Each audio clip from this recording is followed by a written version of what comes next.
in this video, we are going to discuss on the topic of different types of signals that we generally use in the signals and systems. Okay. So as we have discussed in our earlier video, that signal is something that we use in order to transmit an useful information from one place to another, and it majorly depends on the time. Okay, so there are different types of signals that we commonly use in different types of application. The first type of signal that we are going to see is the unit step signal, which we generally denote it as U of t. Okay, so in the third column, you will be able to see what is the graphical representation of the signal, and the second column we use to define it the mathematical expression, and the fourth column will be its real-time applications. Okay, so starting with the third column, we could see that as if the steps which you have in your house, right, similar to that is your unit step signal. So, with this image, we can define that in case of the unit step signal, whenever the time value is greater than or equal to 0, the amplitude will be equal to 1, and when the time value is less than 0, the value will be equal to 0. Similar to the step we have in our house, right? Starting from the ground, abruptly at a point, it rises to a volume and stays the same, right?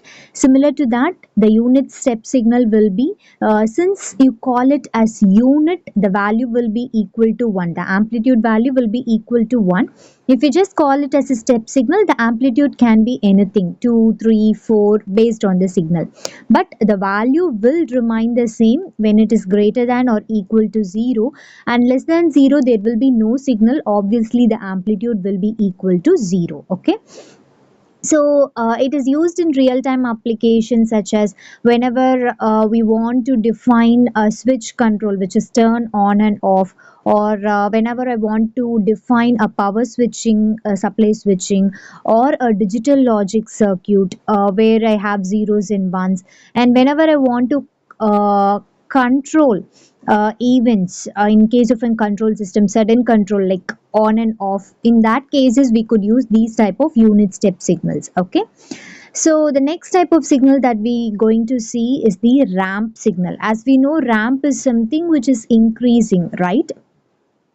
So when you see its graphical representation, we can see that as if the time is increasing, the value of the ramp is also increasing, right? So simply I could define it as when time is greater than or equal to 0, r of t will be equal to t, which means when the time value is 1, the ramp value will be equal to 1. When the time value is 2, the ramp value will be equal to 2. When the time value is 3, the ramp value will be equal to 3. And whenever the time is actually less than 0, the value of the ramp will be equal to 0. And it is used in applications such as elevator speed controls, or whenever I want to sweep the voltages, or whenever I want to accelerate a motor, or in case of robotic motion planning, we could also go with these kind of ramp signals. Okay, so the third type of signal that we are going to discuss is the sinusoidal signal. So sinusoidal signal, as we all know, it is used in multiple applications like AC power control, or in case of radio communication, or whenever I want to define an audio or a music signal, or whenever I want to test the functioning of an antenna, I used to give the input signal as an sinusoidal signal. So the mathematical expression of a sinusoidal signal is nothing but a sine 2 pi ft plus 5, where a will define the amplitude of the signal, and f is the frequency, that defines the number of oscillation a signal undergoes in 1 second, and t is nothing but the time, and phi is nothing but the phase constant. Okay, so the next type of signal that we are going to discuss is the exponential signal. So as we all know, exponential is nothing but which actually increases or decreases with time. Okay, so generally it is used in applications such as whenever I am charging or discharging a battery, or in case of the RC or RL circuits where the value of the capacitance or inductance increases, or in case of the radioactive material, the decaying actually happens gradually, right, which is exponentially. And the next one is population growth models. Whenever I want to define, I can define it in terms of the exponential signal. Okay, so in case of exponential signal, I could define it as a e to the power of at. When a is greater than 0, I could define it as a growing exponential signal.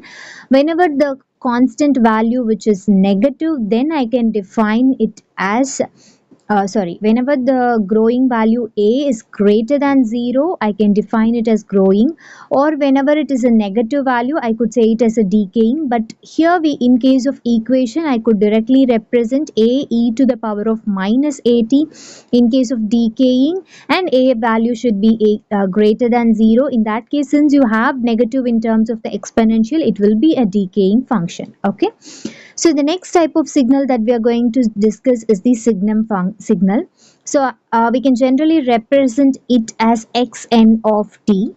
So whenever you can see that the pictorial representation, that when the time value is actually greater than 0, it looks like an unit step signal, and then the time value is less than 0, it looks like an inverted unit step signal, right? So its value will be equal to 1 when the time value is greater than 0. When the time value is exactly equal to 0, the amplitude will be equal to 0, and the time value is less than 0, its value will be equal to minus 1. Generally, it is used in applications like a comparator circuit, where I have to compare two different types of signals, or in case of control systems, where I have to control the operation of a system, and in decision making algorithms, and signal polarity detection also I could go with this. Okay, so the next type of signal is the rectangular pulse signal. So this type of signals is mainly used in pulse code modulation and radar system, and clock pulses where I give the input, and most of the digital communication in case of windowing functions and all, we'll go with the rectangular signals. Okay, so rectangular signal whose value will be between minus t by 2 to plus t by 2, and then the amplitude is equal to a. So I could define that x of t will be equal to the amplitude a. And the reason for going with modulus is because we have the signal both in the negative and positive side. So minus t by 2 to plus t by 2. When I remove the modulus, I could actually expand it as minus t by 2 less than or equal to t less than or equal to t by 2 0 otherwise. Okay. So the next type of signal that we are going to discuss is the triangular signal.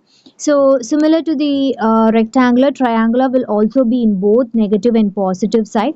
It is mainly used in function generators and audio synthesis, and whenever I want to change the width of the pulse width modulation, and also in case of testing of a signals. Okay, so in case of the mathematical expression, I could express it as x of t is equal to 1 minus modulus of t when modulus of t value is less than or equal to 1, 0 otherwise. Okay, and in case of the unit impulse, or I could also call it as a delta function, whenever a signal has value only in terms of time is equal to 0, I can then say that kind of signal as the delta signal.